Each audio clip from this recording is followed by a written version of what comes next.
Nope. Easy, son. Easy, son. You have been a good boy today. It is time to read you another bedtime story before I put you down for the sleepy. Tonight we'll be reading a story, a tale of great epicness. Yes, about a bear and friendship. This bear is sentient, a classic tale, one that has been around for, the back of the book says, 50 years, close to it. The book was a book of my childhood as well, just like the previous video. The Bitchin' Hungry Caterpillar book, great book. Oh, I'm sorry, the Bee's Knees book, The Very Hungry Caterpillar. Excuse my language, there's a hair in my mouth. A book called Corduroy by Don Freeman. Let us begin. Hold on a second. Just technical difficulties. Alright.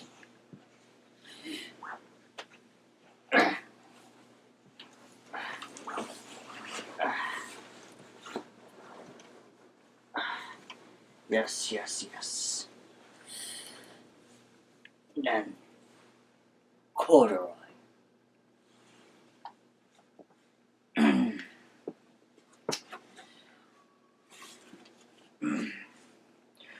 Corduroy is a bear who once lived in a toy department of a big store, not like the toy store that closed down a few years ago. Rest in peace, Joffrey the giraffe.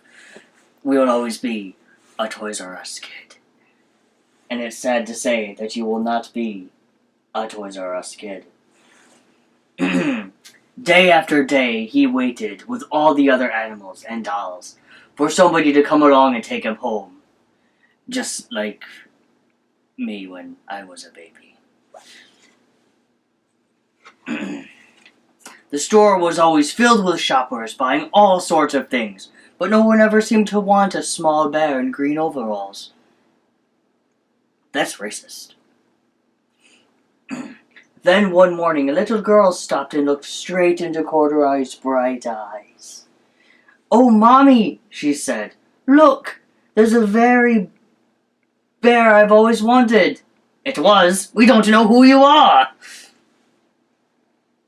"Not today, dear," her mother sighed. "I spent too much already. Besides, he doesn't look new. He's lost the button to one of his shoulder straps." "Oh, but maybe that's how he was made. Did you ever think of that?" "No, you only think about yourself." Corduroy watched them sadly as they walked away. Oh. Easy. It is sleep time, not swarm time.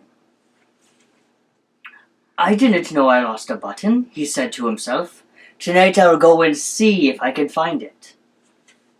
Ah, so this is kind of like Toy Story. The bear is sentient, you see. Late that evening, when all the shoppers had gone and the doors were shut and locked, Corduroy climbed carefully down from his shelf and began searching everywhere on the floor for his lost button. See, you know what? I really have to appreciate the art style after all these years. Seriously, it's still eye-catching and appealing. Suddenly he felt the floor moving from under him. Quite by accident, he had stepped onto an escalator, and up he went. Could this be a mountain? He wondered. I think I've always wanted to climb a mountain. You think? Do you know what a mountain is? He stepped off the escalator as it reached the next floor, and there over it. Yes. You enjoying yourself, little one? I am too. He stepped off the escalator as it reached the next floor, and there before his eyes was the most amazing sight. Tables and chairs, lamps and sofas, and rows of beds. This must be a place. A palace. Corduroy, it is a place, though. Corduroy gasped. I've always wanted to live in a palace. You've always wanted to do a lot of things, it seems. You okay? Okay? Come on now. Come on. He wandered around admiring the furniture. This must be a bed, he said. I've always wanted to sleep in a bed. So does everybody else after work. And up he crawled onto a large, thick mattress. Thick, I mean like thick, as in super comfy. The best mattress he could think of. All at once he saw something small and round. Why, here's my button, he cried, and he tried to pick it up, but, like all the other buttons on the mattress, you dropped that. It was tied down tight.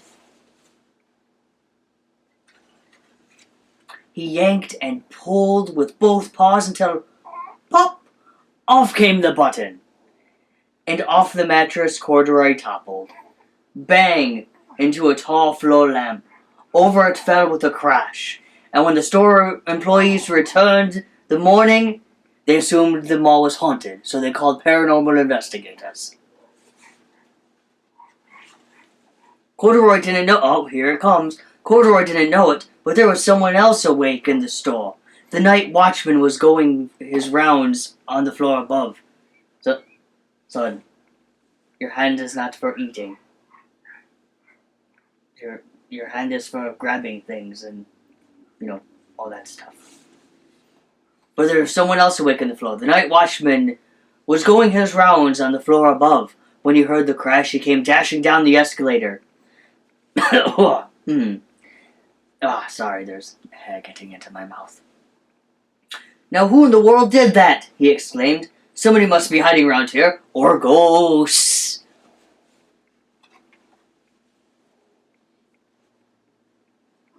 He flashed his light under and over the sofas and beds until he came to the biggest bed of all, and there he saw two fuzzy brown ears sticking up from under the cover. Hello, he said. How did you get upstairs? I'd be asking more than just that. I'd be pooping myself. The watchman tucked Corduroy under his arm and carried him down the escalator, and set him on the shelf in the toy department with the other animals and dolls. Why doesn't the other animals and dolls help him? You would think. You okay? Corduroy was just waking up when the first customer came into the store in the morning, and there, looking at him with a wide, warm smile, was the same little girl he'd seen the day before. I'm Lisa, she said, and you're going to be my very own bear. Last night I counted what I've saved in my piggy bank, and my mother said I could bring you home. You're losing your support there, little one. Come now. It's sleep time. Shall I put him in a box for you? The sales lady asked. Oh, no, thank you, Lisa answered, and she carried Corduroy home in her arms. Aww. See, that girl is special. She's not judging a damaged toy. She ran all the way up 4 flights of stairs into her family's apartment and straight to her own room. Corduroy blinked. Now this is where I would be concerned. Corduroy blinked. There was a chair and a chest of drawers, and along a girl-sized bed stood, a little bed just the right size for him. The room was small, nothing like that enormous palace in the department store. This must be home, he said. I know I've always wanted a home. And then the girl pooped her pants and ran down screaming to her mother. Lisa sat down with Corduroy on her lap and began to sew a button on his overalls.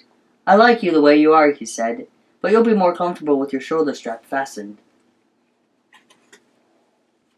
You must be a friend, said Corduroy. I've always wanted a friend. Me too, Lisa said, and gave him a big hug, and then realized that there was something wrong with this bear. Son, you will make many friends growing up. I have no friends, but you will make many friends, and they will love you for who you are. Just like how this little girl loves Corduroy for who he was. She didn't judge him for missing a button on his strap. That mother was bassist. But son, it is time for you to put you down for the sleepy. I hope you enjoyed this story tonight. We will have another story another night. But for now, sweet dreams, little one. Till next time, folks.